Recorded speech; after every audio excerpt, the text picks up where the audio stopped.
There was a time hundreds of years ago that our ancestors lived in peace, hunting and harvesting the land. We lived in harmony as a proud spiritual Yueme people. We of Yueme descendants in Guadalupe and Tucson and the Southwest are the living blood of those who fought for survival and fled our ancestral lands. Despite many battles and conflicts, the strength of our culture has survived and continued on. But now there is a different threat facing the descendants of those who came before. We present to you the personal story of one of those ancestral survivals in this new land. This story is also about a great battle, overcoming addiction, and learning a new way to live for survival or recovery. The path to a healthier and positive life is not easy or immediate, but very possible. This modern day warrior has sought out cultural and roots to build a stronger cultural identity that helps guide him on this new journey of sobriety.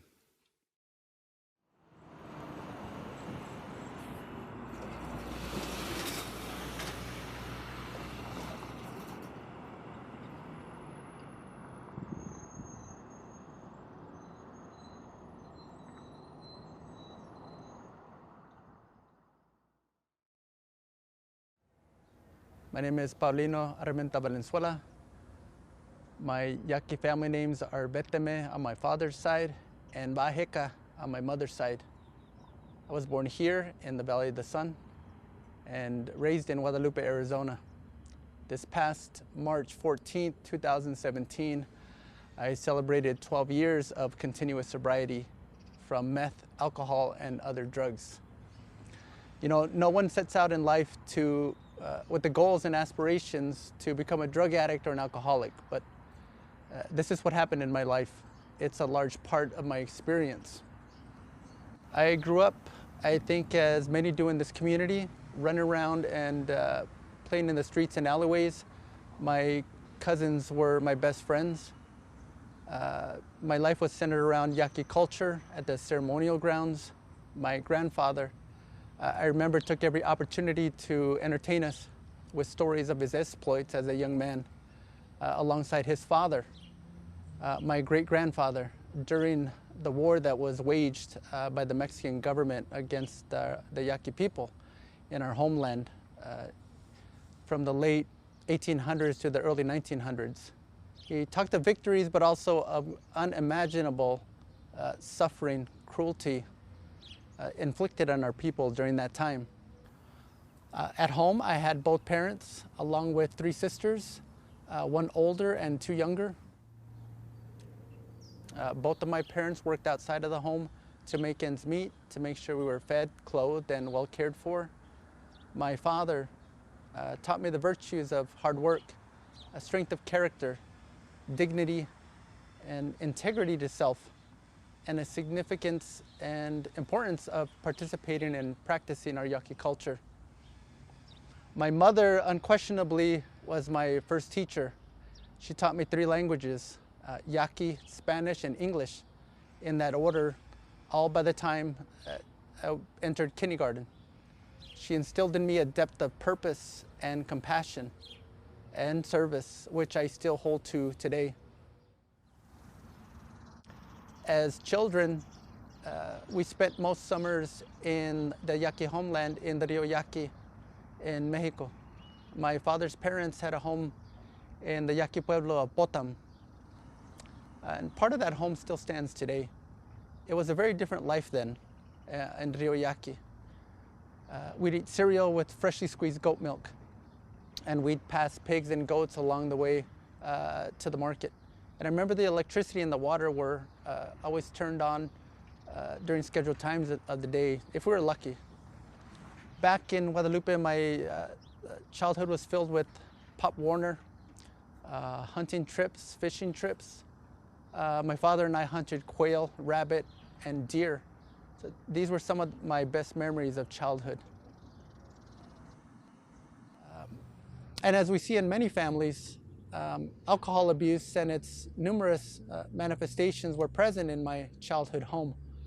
I witnessed a lot of violence as a kid, and outside of the home, I experienced sexual abuse by an adult. And later, approaching puberty, began my internal crisis related to sexual identity issues. At some point, there was a shift in my life from a place of safety to a place of distrust, resentment, and fear. By the time I was 13 years old, I was exposed to alcohol, and alcohol quickly became my best friend. It comforted me, it made me feel cool, like I belonged, made me feel less self-conscious and insecure, and it numbed my pain. I was drunk, intoxicated every weekend of my 4 years in high school. At this point in adolescence, it seemed my identity was completely immersed in the story of what others had done to me, their betrayal, their wounding of me. I didn't know it then, but I know it now that in so doing, I gave complete loyalty and control to my story of suffering, shame, and fear. Consequently, anger took a foothold within me, and it became my predominant state of being in the world. Anger is a human emotion that is primarily there to keep us safe. So it's not inherently a bad thing to have anger or to be angry.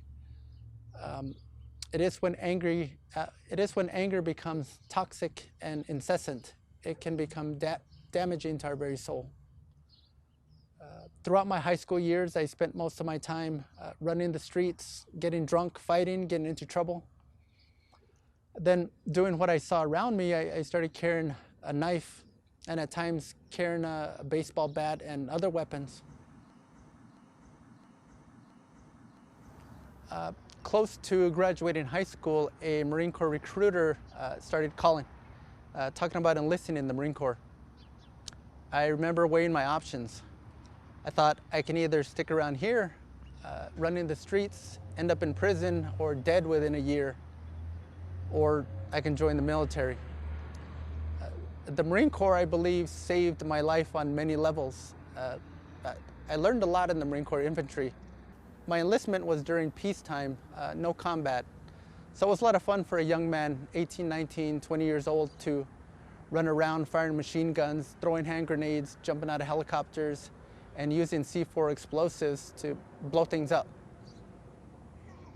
What I hadn't counted on was, up to this point, I hadn't done any internal work, meaning I hadn't done anything to begin healing from adverse childhood experiences, trauma. So all my baggage, all my issues I brought with me into the military. Coming back from the Marine Corps, it seemed I came back home angrier and more aggressive, with an increased propensity for violence. I think it was between being in a perpetual state of intoxication that it allowed for an opening for first ecstasy to enter, and then cocaine and then meth to enter into my life. The effects of meth were great at first, like with other drugs. I kind of felt like everything was okay and everything was perfect. Smoking meth became only a weekend thing, only using on the weekends, but after a while, I found myself smoking meth several times during the week, and then I was smoking every day.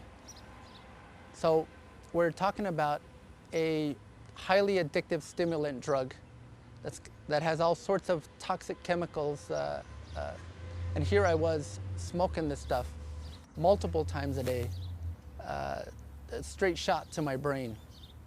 There were definite consequences.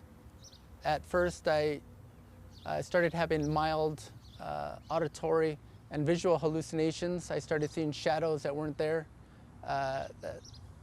shadow people. And then I started hearing whispering that wasn't there. And this is when the paranoia really started to set in. After smoking meth for a couple years, I no longer really recognized reality. You know, what was real and what was a drug delusions. I was in full-blown drug psychosis. The insanity of it all, even when I wanted to stop, I couldn't keep picking up. No matter how many times I promised myself this would be the last time I would use meth. A couple hours later, I'm buying another bag. That was me, on my hands and knees searching the floor for a piece of crystal that I might have dropped, so I could at least smoke a tiny speck of meth. This is the power of this drug, meth, the power of the addiction. It's incredible, and things got even worse. I remained in my active addiction for another year and a half. For me, and for a lot of people, sobriety, abstinence is one thing. There's no doubt it's enormously important to put down the pipe, put down the needle, put down the bottle, abstaining from picking up. Then to solidify oneself in their sobriety, most people must begin working a recovery program or risk relapse. A recovery program is not about being perfect or being better than. This is the type of stuff that I heard, especially in early recovery. Trust me, there's nothing perfect about the way that I live my life. However, I try to live my life today more conscious and aware of my inner spiritual work and how my behavior impacts those around me. Do I still make mistakes? Absolutely. What is different today? Today, I take accountability for my actions, and when possible, I make right what I wronged. My name is Raquel Aviles, and I'm the Associate Director of the Pascua Yaqui Health Department. Men's Path is one of our very successful programs. When people come in, they feel welcomed. They're not treated as like in a clinical atmosphere. It's more of a family type of atmosphere where the staff and clinicians work with that individual one-on-one, and it's more of a support system with your peers where it's not a clinical-based type of office atmosphere, but they live there, they eat there, they learn together in the Men's Path home. And I believe that's one of the successes of our program, our men's group home. I remember that time returning to Guadalupe after Men's Path, that year and a half. I was in my active addiction. I was walking around like a shell of a person. My heart was still beating. I was still breathing, and I was still going about my life, but I was empty inside. Rather, my inner light and soul seemed to be obscured by layer upon layer of despair and misery. As painful as that time was for me, I am forever grateful that out of it I received the gift of desperation. As it's said in Narcotics Anonymous, it was the desperation we felt before coming to NA that compelled us to accept the first step. We admitted that we were powerless over our addiction, that our lives had become unmanageable. It was at this point I again sought out my counselor at the tribe. So it didn't happen right away, but an inner shift started to occur. I had become willing to see things differently and accept new ways of being in the world. I became willing to accept that I was not in control, and I became willing to surrender.